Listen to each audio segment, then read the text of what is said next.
Hello and welcome to the third episode already now of the third season of Hoop 7's Basketball Hustle, and round one is in the books, Damo. It was a pretty exciting round one. It was a statement round one in a lot of ways, good and bad. We're going to speak to Rob Beveridge for the first time on the show on this episode as well, which I'm very excited about. Let's get straight into it.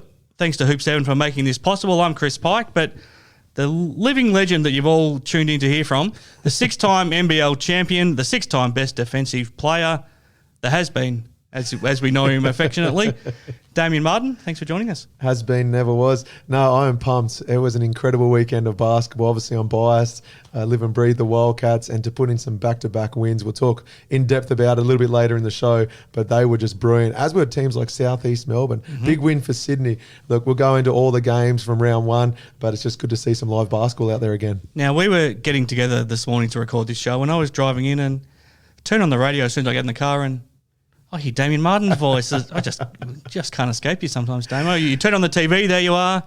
You try to buy a house, and there you are. You try to have a drink of a sports drink, and your face is staring right in front of you. You try to buy gold, and you can't help it but get it off you. You try to go up to the Pilbara, and you see what you're doing up there. It's hard to escape you, Damo. Mate, and we are broadcasting from the foundation I'm proud to be a part of. So, no, it's good to be involved in a few different things. And you're right, I apologise for my tardiness earlier. I was supposed to be here a little bit earlier, but ended up doing another radio interview. And speaking all things Wildcats, I got caught up and just kept talking. The poor guys that interviewed me, they probably had to edit it and cut it down significantly. But great I think it was weekend. live. I don't think they could do much about it. Oh, no, apologies. But you were talking to our friends at Sport FM, and they've been kind enough to give us a platform to broadcast this show on Wednesday night. So if you're listening to this on Sport FM, thank you for tuning in. But if you're downloading this show or listening to it on any other platform, thanks for tuning in wherever you are, probably in the world. We might have some listeners in Russia or Israel or who knows. Surely my uncle's tuning in from America. If not, I'll send it to him. I hope so. Now, Damo, before we do continue on our show this week, and there's plenty to get through, so we won't waste too much time, but I just wanted to thank, once again, Hoop 7 for their support of our show.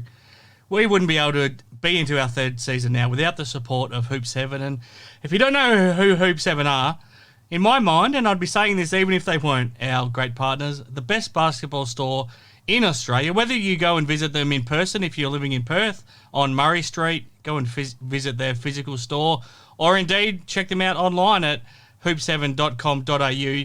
Anything you could ever imagine needing basketball-wise in terms of merchandise or your shoes. The shoe range is absolutely top of the range, and it's every size. So you get the normal size shoes, like probably me and you, Damo. Or if you're the bigger size shoes, 13, 14, 15 plus, Hoop 7 will have whatever shoes you're after in stock. So the range is enormous.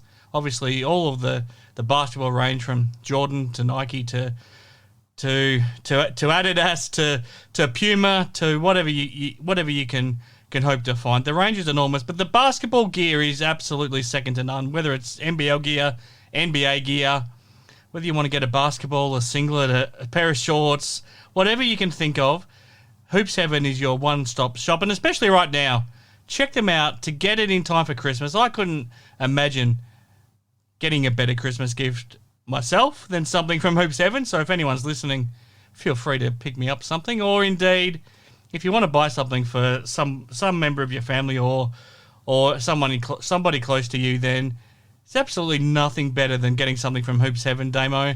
I know that you're going to be decked out in anything you can from Hoop 7, and if you're looking to buy online, make sure you get in nice and early. You don't want to be disappointed before Christmas. Get in as soon as you can to place your order. If you place it now, and probably within the next week, we'll make sure that it gets to you in time for Christmas or in time for you to give to somebody for Christmas. So thanks once again to the great support here of the show of Hoop 7. Check them out at hoop7.com.au, or if you're close enough, go and check them out on Murray Street in the Perth City. Now, we're going to speak to Rob Beveridge on this week's show, and I'm really excited about the plan we've got together to put together the team that we have. And like we said from the start of the show, rather than have some random guests who might be current players and sort of limited on what they can say, obviously Alex Loudon will be part of the team, Adam Gibson. We spoke to Sean Redhage last week, and Rob Beveridge now this week. What are you most looking forward to hearing from Bevo about? Oh, a little nervous. He knows a lot about me. He's got a lot of dirt over me. Look, And he doesn't hold back, does he? He's happy to say anything. No, he is uncut, unfiltered. Look, he and I go back since I was when I was a 15-year-old. I'd quit basketball. I was playing rugby league at the time. Didn't foresee myself bouncing the ball ever again, and then got a call out of the blue. And all these years later, he was the reason that I was convinced to quit rugby league, play basketball, and he gave me that lifeline. So I'm excited to chat to him, not only as someone that I admire in a basketball perspective, someone that went on to be a coach and a mentor of mine, and now he's just a mate. To be honest, he's just a good mate of mine. And we'll talk to him about his family. When you met him, he wasn't a dad at all. He's now got 2 adult children plus one who's now about to enter year 12. It makes me feel old. I was in my teenage years and now I'm retired, married with 2 of my own and plenty of grey hair. So, yeah, we've been there for each other's ups and downs over the last 20-odd years, but it's just good now to have him on the show, a regular. And if you've ever got questions you want us to fire away to someone like a Sean Redhage, Rob Beveridge, Matty Knight, Adam Gibson, Alex Loudon, whoever it may be, please hit us up on our socials and we'll ask them on your behalf. Now, round one's in the books. We saw the first, how many games was it? We saw 6 games, I think it was, 5 or 6 games we saw for the first round. Every team was in action, Damo. Initial reactions, what stood out to you from round one? Yeah, it was 6 games, and what stood out were imports. Yep. Some in particular were just fantastic. That's something I want to expand upon in a second and have a chat about, because I think more than ever, the imports are probably going to determine your fate this season. Yeah, exactly right. If you get we can talk about it now. Good group of core Australians, because you can have 3 imports and then essentially a next star, you've got 4 foreigners you can have on your team. You get that right. There's only 5 on the court at any given time. So that's the majority of your players may not be Australian, but the depth is a huge factor. And with the style of play that most teams have with picking up 90 foot, turning a player, fatigue does become a part of the game, as do injuries, which we saw a plethora of over the weekend. A lot of players missing. But, yeah, you get those imports right. They buy into your team. They develop that chemistry with the core group of players already wearing that jersey.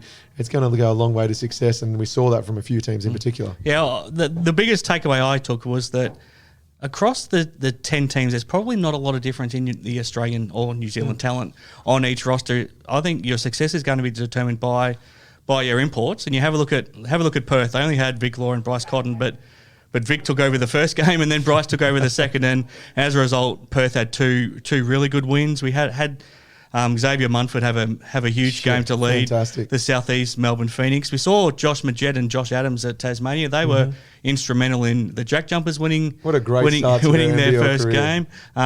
The 3 imports at the Kings, but Gerald Martin plus their 2 new imports were fantastic. Virtually 4 imports at the Hawks, and when you add in Jessup, and they were all a big part in their win. But conversely to that, Adelaide didn't get a lot out of their 2 imports. Dusty Hannah's really, really struggled. He came in with such huge raps on being... Doesn't mind an unsportsmanlike. He doesn't. He's a feisty little player. He is, but he came in with the reputation of being, so-called the best shooter outside of the NBA. And I think he shot a combined 7 of 25, I think it was, across his first 2 games. Really struggled. So Adelaide's 2 imports really struggled, and as a result, they lost their 2 games. I'm not sure the 3 imports at Cairns are going to be good enough to put enough points on the board for the Taipans to be that competitive. Melbourne's only got 1 import right now, and as a result, I know they were missing other players as well, but they lost on the back of that. The Breakers didn't get a lot out of their imports. I just think that if your imports fire, you're going to be really good this year. But if they don't, you might struggle, and it might not be long until we see some import replacements even as well. this is where we tend to disagree, because you sag off someone like a Todd Blanchard. Now I know he's not out there right now, but you sag off the wrong person, and then the good imports will still kick it on, make the extra pass. Sure. Bryce Cotton's the most unselfish scorer in the league. Yep. And so that's why game 2 in particular, game 1, he's getting harassed, it was physical, kept getting the ball to Vic. Vic had the hot hand, it was amazing. Game 2, when Bryce got going, he made the right decisions, put 31 points on the board, but he was still feeding the basketball to Vic, to Jesse Wagstaff, Kyle when he was open. So he still makes the right decisions, but more importantly, it's at the defensive end. If you can limit a team to 1 shot, which Perth in particular were doing to Cairns, it's tough for someone like Scotty Machado to get going. It's tough for McCall when he gets in foul trouble because he's forced to play both ends so tightly. So it is a combination of, the imports have to be able to put points on the board, but you need guys to be able to get you extra possessions. And that's where, in particular for the Wildcats over the weekend, I thought Majuk was the unspoken hero. Oliver Hayes, if he asks for my lunch money, I'm giving it to him. He is a big boy. He is. But I think combined, they got 14 offensive boards between them. Yeah. That's extra looks that you can then kick out to your import, and they're getting 2 looks at the basket every second or third trip down the court. Dane Pinot was the same for the Phoenix. He set the tone for that game. He had 5 offensive rebounds in the first half, and he was a big reason why they were able to open up a 20-point lead. You limit a team to one shot, you're going to struggle, regardless of how good your imports are. And that's where the good teams like a Dame Pinot with Southeast, like the Wildcats with Majuk, Oliver Hayes, again, Luke Travers had 13 rebounds. Yeah. They just kept getting those extra possessions. You win the possession game and you got the skill to back it up. It goes a long way to putting points on the board. Now, live experience for you in the jungle, Damo. Were you there on Friday night, first of all? No, I was at a friend's wedding down in Margaret River, and at reception there would have been about 4 tables that all had the phone out. We're watching the game live from the reception. Thankfully, the bride and groom are both basketball supporters, so they weren't offended whatsoever. So I saw the games on Friday via a wedding reception, and then Sunday, to be courtside, calling the game, listening in on both huddles. Obviously, I know Adam Ford well. I said last week, the first thing I wanted to ask you was, what did you make of Scott Morrison in his huddles, hearing him for the first time? It's all about the next play. I love that. It's not about how you messed up there, you messed up that. The players know themselves where they've messed up a scout or they've done something wrong with a turnover. You don't need to always address that. Now, if it's conditioned behaviour, if they keep a pattern of behaviour, they keep doing it, sure, you might have to pull them aside and say, hey, stop doing this or stop doing that. For Scott, it was cool, calm and collected. He let the boys get their breath back, have a drink, and then when he came in, it was all about the next possession, whether it's a defensive strategy or an offensive play they wanted to run, and they usually executed very well. So he did not seem rattled at all. That was reflective in the boys. You got to remember the first 17 minutes of the game, Cairns were the better team. Yeah. Now, the last 3 minutes, Wildcats took over and they never looked back, but it didn't matter whether they were down 5, down 10 in that first Now, did he know who you were? Well, he played it well. Danny Mills, who's the new general manager of basketball operations, I was chatting with him pre-game. He said, do you want to come and meet Scott? And I'm like, mate, he's getting ready for a game. I'm like, I could remember the days of Trev Gleeson. There's no way Trev wanted anyone walking in and an introduction, an hour before tip-off. Instead, Scott stopped what he was doing, got up, gave me his time, and I was very appreciative of it. So I got to meet him right before, he was about to go out on the court. He didn't answer the question. Did he know who you were? Well, he shook my hand and said, really nice to meet you. He played it off. Danny gave me the introduction that made it easy for him. So, no, it was really good to meet Scott off the court and then hear what he had to say during the course of the game. Now, the biggest question from Sunday as well, or the second biggest question, did you see how Dylan Redhage went at halftime? I did. Look, I love Sean. He's one of my favourite all-time teammates. But let's just say that the apple doesn't fall far from the tree. I did see Dylan, a 2-on-1 fast break. Could have given it up, went for the basket himself. So, he's going to be, I dare say that's the first of many games you'll see Dylan Redhage out on RAC Arena. He's going to be a star just like his dad, and it's all a bit of fun. And just to see Sean coaching, that's when you realise that the game's bigger than the court that's played on. Sean was just a very proud dad seeing Dylan out there, and it was good fun. Okay, now we're going to have 3 awards on the show this season, Damo. The first one is the Damo. It's pretty self-explanatory. The Best Defensive Player Award.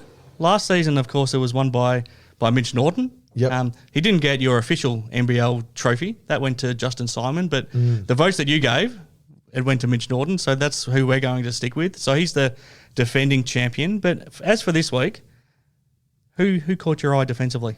Well, to see McCall up close, obviously he came out here. He's supposed to be the Bryce stopper. The commentators already handed in your trophy too, hadn't they? They were early into it. About third possession of the game, they said he's going to win it, and he did not disappoint. Now, I know Cairns had an underwhelming performance, but when they were in the game, when they actually had the lead, was when McCall, he's picking up full court. He was getting after Vic Law. Then he switches to Bryce when Bryce gets going. His energy is contagious, and he made other players around him better.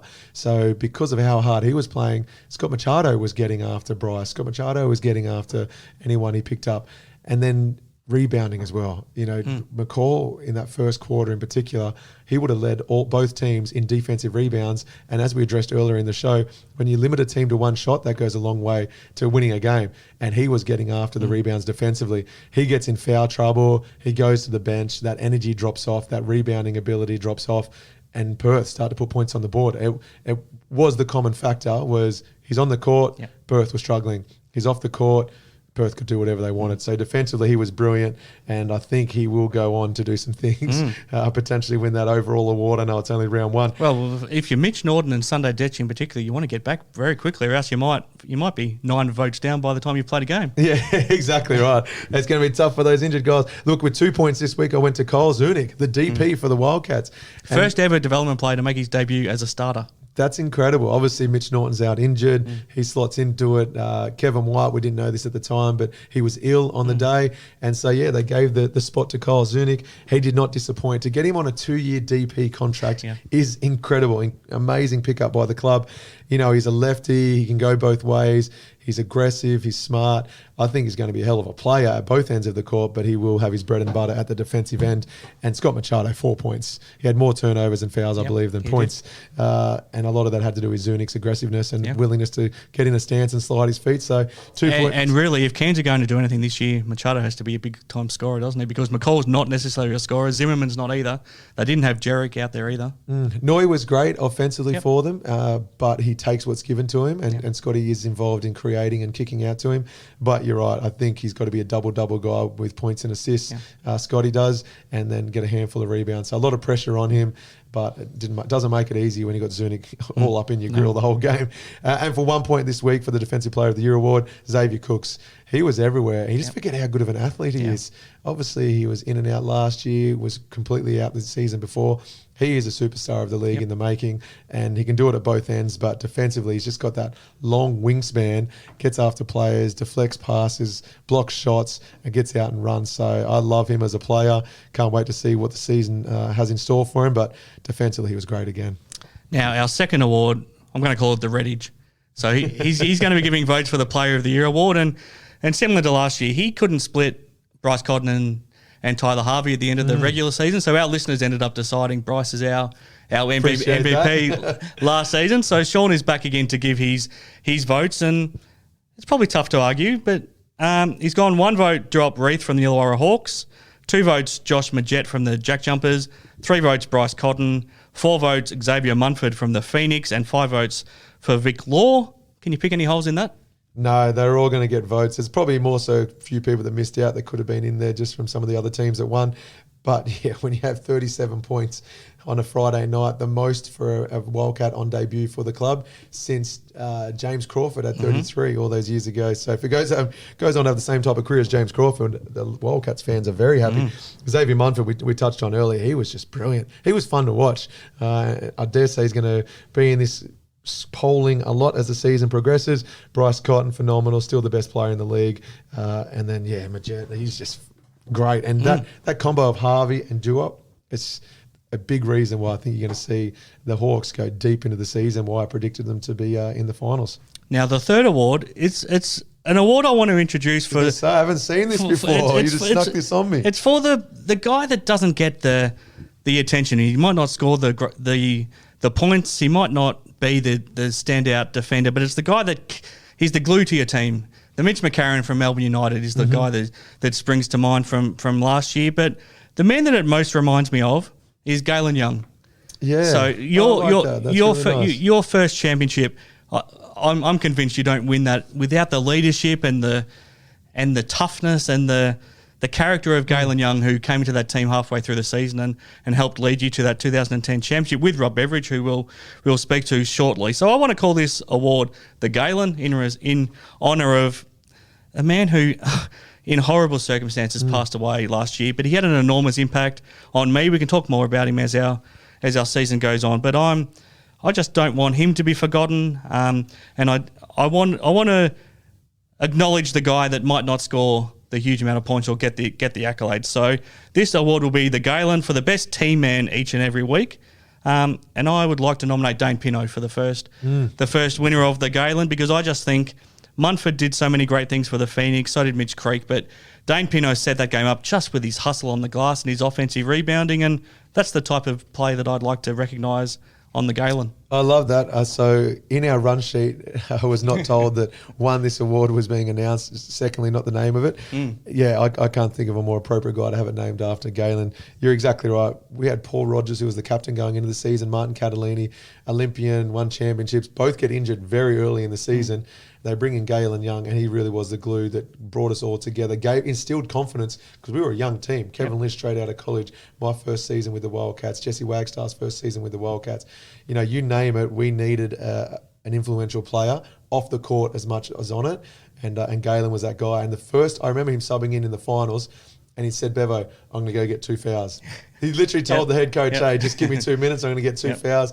But he set the tone. He's like, guys, we're playing too soft. I'm going to go beat up on a few guys. Set the tone early. It was contagious. And off the back of that, you know, just a great guy. So there, I'm over the moon for it to be called the Galen, and I couldn't agree more. There's some guys that come to mind off the top of my head, like a Majuk. Just do that dirty work that goes unnoticed at times, setting good screens. Majuk absolutely could have won it this week. But Pinot's been doing it for the last few seasons. You know, he is a big part of their team. And it's funny because he makes so much fun of himself off the court and he's that laid-back character, it's easy for him to go unnoticed. But then when you start paying attention to him, which I encourage you all to do, you'll see the little things he does every single possession. Getting a hand to a basketball, even if they don't end up getting it. A hard show on their best player. Doesn't make any mistakes in the on-ball scout. So, great candidate, great first round winner in Dame Pinot. Yeah, next week I'll share the story of the last thing that I ever spoke to Galen about, and that's why I think it's a fitting thing for us to be doing here on the show. Let's take a quick break, Damon. When we come back, we'll run through the results quickly of last round, then we'll speak to Rob Beveridge, then we'll come back, get your preview or your tips for round 2, and then we'll be done here on Hoop 7's Basketball Hustle.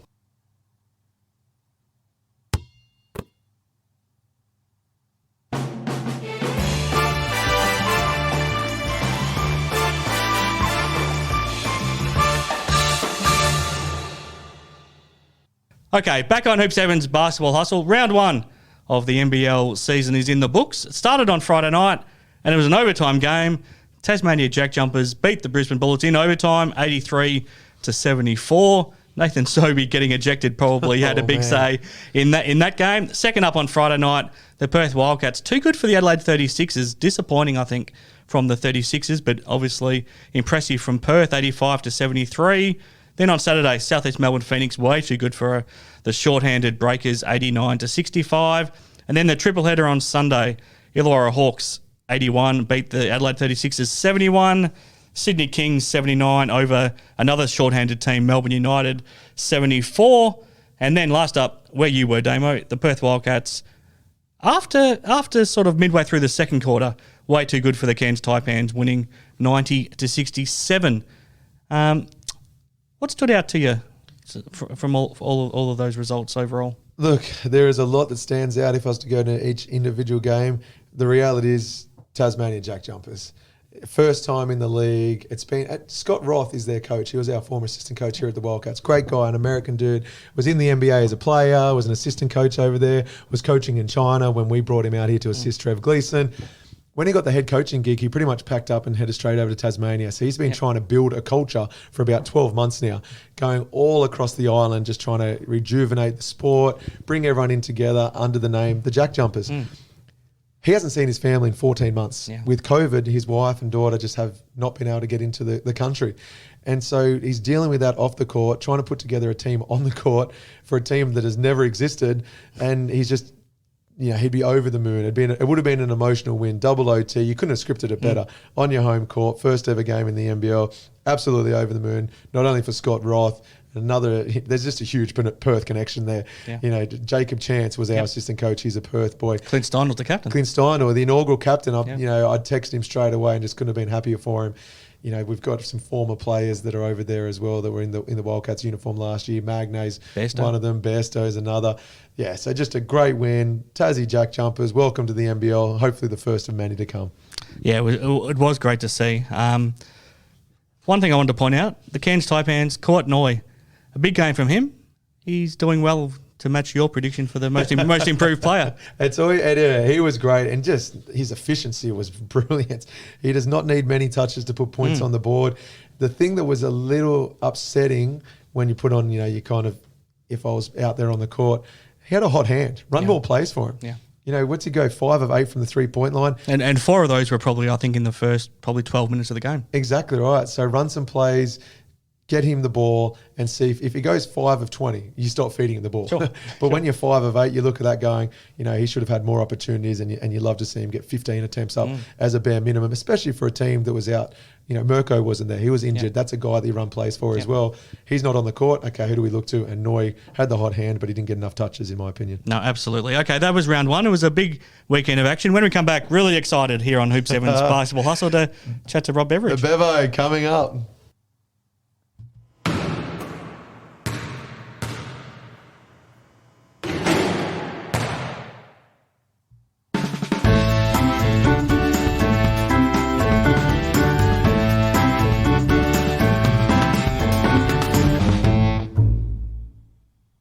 Okay, back here on Hoop 7's Basketball Hustle, and delighted to speak to this man for the first time, and delighted to have him part of the family on the show here.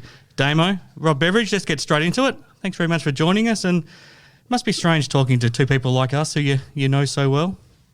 Yeah, well, you're both quite strange, so I'm quite used to it. But, it's absolutely awesome to chat with you guys, and I'm looking forward to getting back and sitting down face to face. Look, I can't believe Pike introduced you by saying delighted to speak with you. I'm a little nervous more than anything. You know way too much about me. No, look, Bevo, you did mention you're excited to get back here. The plan is that you will come and oversee all of basketball at Rockingham. What type of time frame do you have for getting out west? Yeah, and I've mentioned plenty of times, people keep asking that question, but, I just can't get in the States. It's, I won't be there until Mark McGowan lifts his restrictions and stuff like that. But I've been working remotely, doing a lot of Zoom calls, speaking to a lot of coaches, setting up programs, things like that. But I've got to get on the ground to be able to do my job properly, and hopefully that'll be sooner than later. Yeah, exactly right. I know that everyone was over the moon when they saw that Beveridge is heading back west, but hopefully the second that border is opened up, you can get on out here and we can catch up, because we've got plenty to go through on and off air, and probably more so off air. But we'll try and keep it PG rated for this radio station. Mate, what are your thoughts so far of round 1 and the take on the NBL? Yeah, look, the league's getting stronger every year, and obviously having 3 imports plus the next star, the quality of players is very, very high. I didn't see all the games. I saw a lot of the games. Obviously, I think some teams are still rusty. There's a lot of new coaches to the league, and I think that even they've struggled a little bit, because a lot of these American coaches are coming. It's the first time they've coached in our league, and it is a different style of game. And but I was quite impressed with some of the teams, and obviously, Perth silenced a lot of critics. There's a lot of people out there saying, change your coach, change of players, things like that. They might struggle. They were very impressive on the weekend. You're exactly right. And just look at the players they had out. Matt Hodgson, a new import altogether in Fraser, Mitch Norton, Todd Blanchfield, Corey Sherville, yet they notch up back-to-back wins, and Vic Law and Bryce Cotton were outstanding. Bevo, you've coached a lot of great players, Andrew Bogut, Matty Knight, just Kev Lish, just to name a few. Damian Martin. Oh, let's not get carried away. If you could coach any current player, who would excite you the most? Without a question, Bryce Cotton. Yeah. He's I was in the league for well over 10 years, and I had no answer to Brian Cotton. We threw everything at him. We double team, triple team, belled the shit out of him. Anything we could possibly do to try and stop, and we just couldn't. He's that good. Let's be honest. You probably win that championship if Bryce wasn't on that Perth team. No question. Yeah. Yeah, I shouldn't say that. They could have replaced him with someone else, yeah. But he's as good as I've ever seen, and just the way he played. Game 1, he was solid. He was Bryce, but Vic Law was like a wow factor. Mm-hmm. But then it was like game 2 when I watched it, I just felt that Bryce was just letting everybody know that he's the number one player in the league, and probably letting Vic Law know as well it's his team. I think he just looked patient out there, in particular. He's just anyone double teamed him or they were sagging off someone, he made the extra pass. He's led the league in scoring for 3 consecutive seasons, but I still consider him the most unselfish scorer I've played alongside because he just doesn't force things. He takes what's given. He can score above 2 hands, but if it's not there, he will make the extra pass. And now with Vic Law alongside him and some others to rejoin him, they're going to go from strength to strength. Yeah, they will. And, you bring, Fraser back into it. And as you said, Hodgson and, Mitch Norton and Todd Blanchfield and going, geez. I think the biggest thing is how is Scott Morrison going to be able to have, rotation-wise and keeping the balance and stuff with so many good players out there. Yeah, and Luke Travis. I mean, the goal, they're loving him out west. I'm a big fan of LT, but the reality is when Todd Blanchfield's back, Fraser's back, where does LT slot in? So, it's a good headache to have, but it's certainly one Scott's going to be coming across very soon. I believe Toddy's not too far away from returning to the court, so we'll see how that impacts them.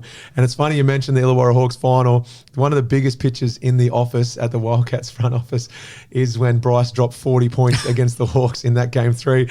And to make things even better, 45, wasn't it? 45. Oh, look, I'm glad. 45. 45. Yeah, no.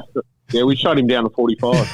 The best thing is you can clear as day see that Mitch Norton, and I use this term very lightly, Mitch Norton was guarding him. So I take great pleasure in reminding Norto about that day, and it hangs there with pride and joy in the Wildcats office.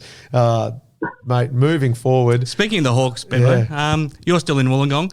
I really like what we saw from them. I mean, they've basically got 4 imports. I think Jessup, you can definitely count as an import. And we saw on our predictions last week that Matty Knight thought Justinian Jessup would run the field with all of the awards for this season. Did you like what you saw from the Hawks?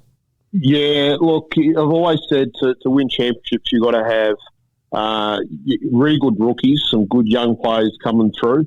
Obviously there's, Froling, a player like him. They've nurtured him.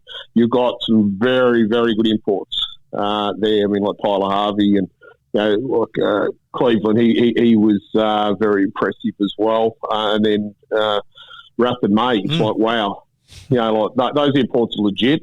And then you got the veterans with, AJ and Timmy Conrad and, those types of players as well. So they've brothers.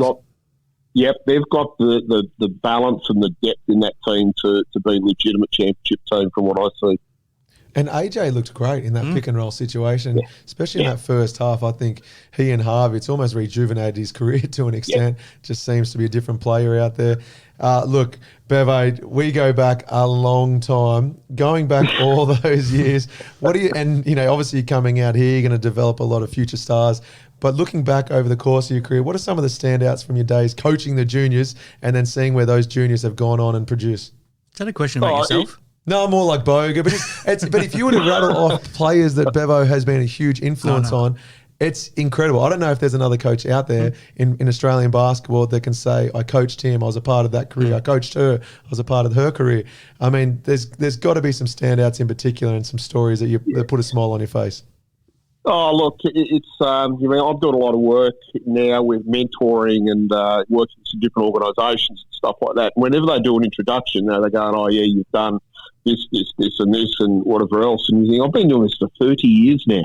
I just think, my God, I feel old when people talk about it. But the greatest thing about my job has been watch the players go from like the juniors, pro careers and something, people like yourself, you finish your career and you transition and, you're married, kids, I've watched that whole journey and stuff like that. And that's probably the thing I love the most about, my job, being involved, with all those players. You look at, our world championship team from back there, Matty Knights, Brad Newley, Brad Robbins, yourself, Steve Markovic, Aaron Bruce, Alex Marriage, the list. Rick Carter, you just go through it, and then the generations of the Mitch Nortons and the Todds and Nick Kays, and it just goes on, and it's I've been blessed with that, and now I've got to a point in my career where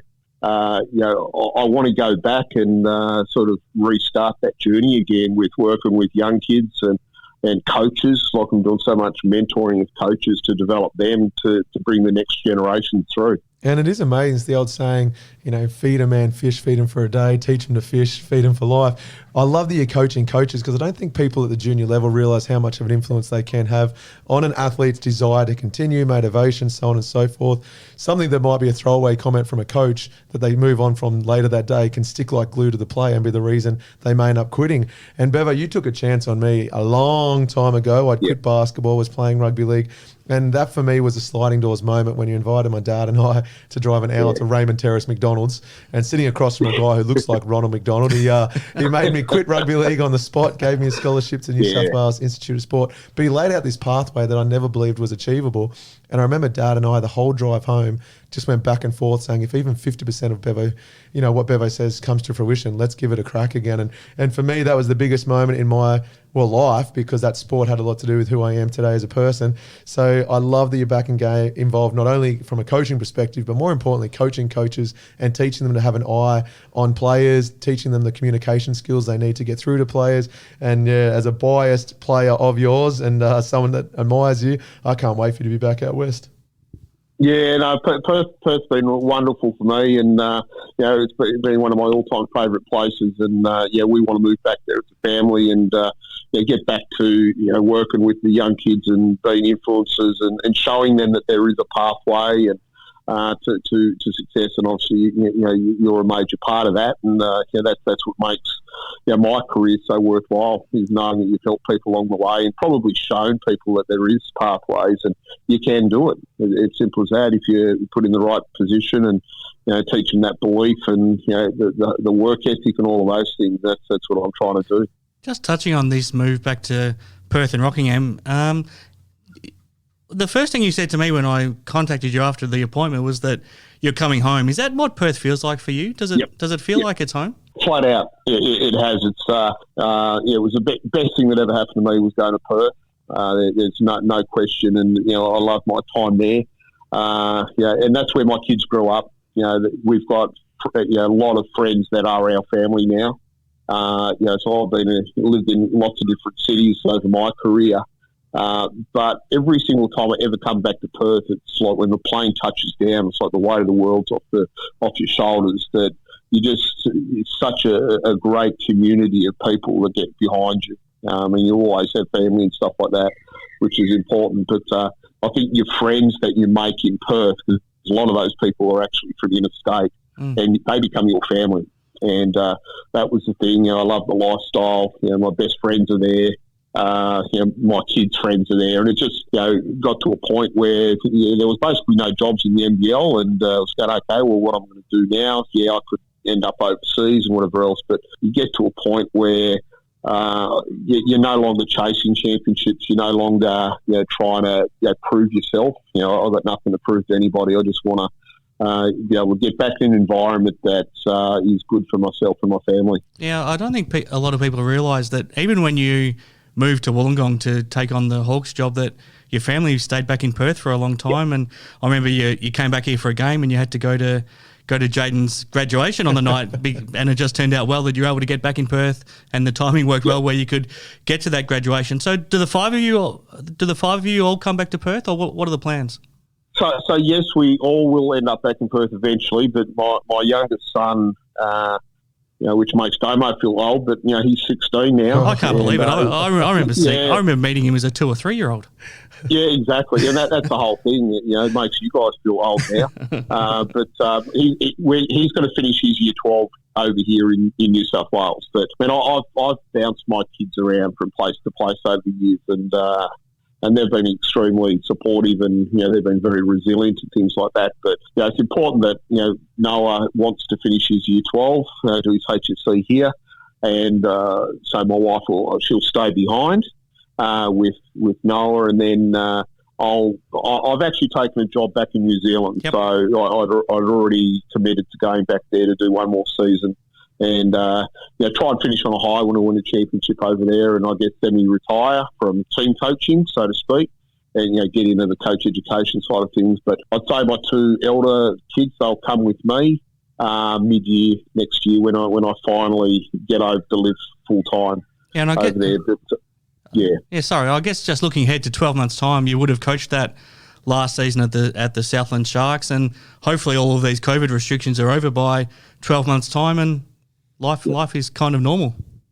Yeah, well, I mean, I think life is normal over in WA because you haven't been exposed to it. But we just can't get in or out, or no one else can either. Yeah, exactly. I mean, your own little jail over there, which is a good place to be.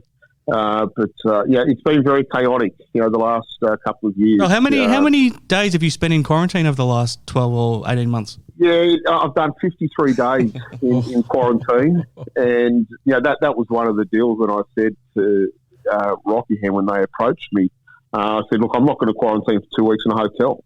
It is inhumane. Like, a lot of people just don't see how tough it is. Well, people think that, you stay in a 5-star hotel. Well, no, you're locked in a room, and you've got no air, you've got no sunlight. You are treated like a prison. The food is crap. Things like that. It's not a good situation. Plus, you have to pay for it yourself. Yeah, well. Yeah, well, I mean, I was lucky that I had the club pay for me, but it's not a good situation for mental health, and it disappoints me that the governments are what they're doing. Like, there's got to be a better way of doing it. It's simple as that. I'm not going to do another 14 days in quarantine in a hotel over there. So Rockingham's aware of that. And as soon as they open the borders, I'll get over and hopefully start a new life. Mate, I can't wait for you to get over here. But going back to Noah, that does make me feel old. He's going into year 12. I remember being at a dinner over at the Beverages, and Noah would have been 2 years of age, going through potty training. And a very proud moment was when Noah managed to go number 2s by himself, but then he walked out, dropped his tux and said, "Is it all clean, Dad?" So that's one way to ruin a dinner, but I'm hoping he's matured a little bit since then. And I can't wait for our next dinner. Yeah, I'm hoping our next dinner doesn't involve that. No, it is massive. We're so excited to have you on the show for this season. We're going to pick your brain a lot more as we go on, but just want to have a bit of an introduction, a brief catch up, and mate, all the best for what time you've got left in the gong. But we'll tune in. There you go. Damo's taken over. Damo's wrapping it up already. I am. I'm wrapping him up, mate. I've got appointments. I've got places to be. I'll call you off air and catch up properly then. But no, an absolute genius of the game and a big part of the show going forward. So a huge thank you, Bevo. Absolute pleasure. I can't wait to get over there, guys. I'm looking forward to it. Thanks, Bevo.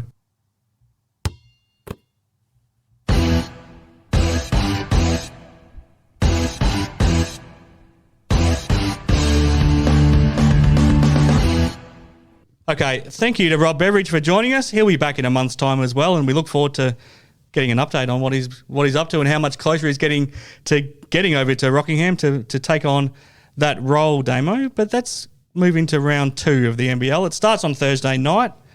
This is the big game for the 36ers because they can't afford to go 0-3 to start the season, I don't think. But it's going to be tough on the road to the Tasmania Jack Jumpers. Yeah, they had a lot of outs over the week and a lot of injuries. So I think their performance, or my prediction, comes down to who's healthy. I'm not sure they get anyone back. I'm not sure Sunday Detcher's back. I'm not sure Kai Sotto's back, and I don't think Manny Marlu's back either. Oh, Harris out as well. Look, Sunday, I think Harris is available. Yeah. But he only met his teammates on Sunday morning before their first home game. You can understand. He got out of quarantine and turned up at shoot around, and they wouldn't have even had a shoot around. It was an early start. It's incredible. So that was the first time he met his teammates. Well, you look at Fraser. I know he's had like a little bit of an injury here and there, but 2 weeks quarantine, not moving around. You need some time to get back out there and up to full speed, full strength. So we'll see how he goes. He might play limited minutes, is my prediction. Sunday's the big miss for me. No, Sunday just gets the tempo going at the defensive end, and then the strength of the Jack Jumpers is their 2 guards. I was going to say, and then all of a sudden, who's going to guard their superstars? They were impressive in round 1, so I'm going to go with Tassie. Adelaide just won the preseason cup. I'm really excited that CJ Bruton's down there coaching. Great team on paper, especially that Australian contingent. But I think Tassie, just off the back of injuries to Adelaide and the confidence that would have been instilled in them in a home win over Brisbane, I think they'll keep rolling on into round 2 with another dub. This is a tough one for the Breakers. I think they'll get their coach back and they'll get Yanni Wetzel back, but it's going to be tough to make up the 30 points that they lost to the same team again 6 days earlier. So they play the Southeast Melbourne Phoenix again on Friday. Yeah, I know when I made my preseason predictions, I left Southeast out. I'm starting to regret that, and I know it's early days, but I really liked what I saw out there by the Phoenix. I think they'll continue to roll, like you said, to be able to turn around that big of a margin. It has happened. I've been on the receiving end of those losses, and then we've been able to flip it for a win and vice versa. But no, I think Southeast are going to be too strong again on Friday night. Then Saturday, we've got a double header. Sydney Kings and the Illawarra Hawks. Is the bad blood between these two clubs real, or is it manufactured? It's real, and it starts at the top. You look at their owners. Yep. Their owners are calling each other out. Yep. That's incredible. Spygate this week. Did you catch that? I missed that. What was Well, Spygate? apparently the Hawks owner during the Blitz when the Kings were in Wollongong to train was in the venue while the Kings were having a practice session. He says he was innocently just checking out the seating arrangements and all the corporate setup, and the Kings just happened to be training, but he was asked to leave, so he left. He came back, but the Kings hadn't quite finished their training session, so he was not so politely asked to leave a second time. And now Paul Smith has brought this all up again this week and calling the Hawks all sorts of things. So I think you're right. I think whether or not it extends as much to the playing group, I'm not sure, but the two owners and the management certainly don't get along. The funny thing is, Paul, who's the Sydney Kings owner, he's an Illawarra boy. He is an Illawarra boy. He loves that region. He's done a lot for the region, but yeah, he owns the Kings and has no problem calling out any other team. Look, it is real. They are rivals. It's like us and with the Wildcats in Adelaide. It is a real rivalry. Now, whether you personally dislike an opposition player, probably not. But that game itself, when you play the other club, it goes to another level, and there is some spite in there. So it's a real thing for those two teams, and it's genuine at the top. It's trickling down. Who wins? Oh, look, I just think Illawarra. Yep. I think Illawarra, they've just got more. We mentioned got four, but essentially imports. Yeah. But then you got Duop Reith, who I really rate. Gorge has got them going. They look fit and healthy, and it just looks like they're healthier, ready to go, and they've got more games under their belt. Yeah. Sydney Kings only played, 2 preseason games? Now, I know they got the win over Melbourne. Melbourne are missing some players, but I just think Illawarra have a bit more under their skin right now as chemistry, and I think in the early days they're going to have the number on a few teams. This one's an interesting one. The Cairns Taipans get back home. First time in 2 years they played at the Cairns Convention Centre, the redeveloped building there. The Tasmania Jack Jumpers, they've got a big trip ahead of them on Friday to get up to Cairns. What do you make of this one? Yeah, I'm going to tip the Taipans in this one. I know they were disappointing for the second half versus the Wildcats only a few nights ago, but they're going to be on that home court, a new stadium or a renovated stadium, and they're tough to beat up there. It does not matter what position on the ladder they are. Every time you go up there, they are hard to beat in Cairns, and I just think they're going to have a week. They're going to be fresh, and they'll be ready to go, and they'll be out to prove a point, and I think they're going to get that done against the Jack Jumpers. Another triple header on Sunday. Starts with the throwdown. Melbourne United and the Southeast Melbourne Phoenix. I can't wait. This is the game I'm looking forward to most in this round. Look, it's a rivalry that's continuing to build. Yep. Obviously, Melbourne have been around a lot longer. Originally the Tigers, now United. But Southeast, they're right there. They're the younger sibling who are ready to take over. It was a hell of a semi-final series. Even though it was in Sydney with no crowd, it was a hell of a series. Yeah, and they probably let that game go. I know that Southeast Melbourne actually watched a replay of that third game of the semi-finals last week going into round one. I think it was Dane Pinno I heard talking about that. So for a bit of added motivation, just a reason of why we're playing and what we're trying to, a bit of redemption from last year. Look, I'm going to tip the Phoenix in this one. I do like Melbourne despite the loss. They've got a lot more potential, a lot of upside. I do think they will bring in an import at some stage. Jack White's yet to come back. But no, I'm going to tip Southeast. They're fresh, healthy and ready to go. Now this next one, based on your predictions, they'll be both winless coming into this game. The 36ers at home to the Breakers. Adelaide will notch up a win this weekend, whether it's against Tassie or against New Zealand. Unfortunately, that means New Zealand's losing streak will continue. But no, I think Adelaide are just too good in Adelaide, and the team they've put together, they'll be fine. They're going to get a lot of wins this season. It's just that it's a tough start to the season on the road. Now, this one is fascinating for a lot of reasons. The Wildcats against the Bullets at home to finish things off on Sunday. Will you be on the microphone first of all? I am. Yeah, I am calling the game on Sunday. So I mean, Vic Law up against his old team. If Matty Hosham plays, he'll be up against his former team. This one will be fascinating for a lot of reasons, including Brisbane having been in Perth for almost a week by the time the game starts. So there'll be no jet lag on their behalf. I was going to say, Brizzy are already here. They are in Perth. It's 37 degrees. It was 37 degrees today. They are fine. They're fit. They're healthy. They're ready to go. And you're right, there's some connections between those two teams. I know that when they signed those two boys in particular, the former Bullets players in Viclaw and Hodgson, there was a few players for the Bullets that came out, and I think it was all tongue-in-cheek, but made a few remarks about the signings. Look, they'll be out with a point to prove, and I'm excited to see how Viclaw does respond, because it's genuine friendships that he has with some of those Bullets players, but whether he can push that aside and say, hey, this is what you let slip, this is what I'm capable of, and he goes and puts on another 30-point display.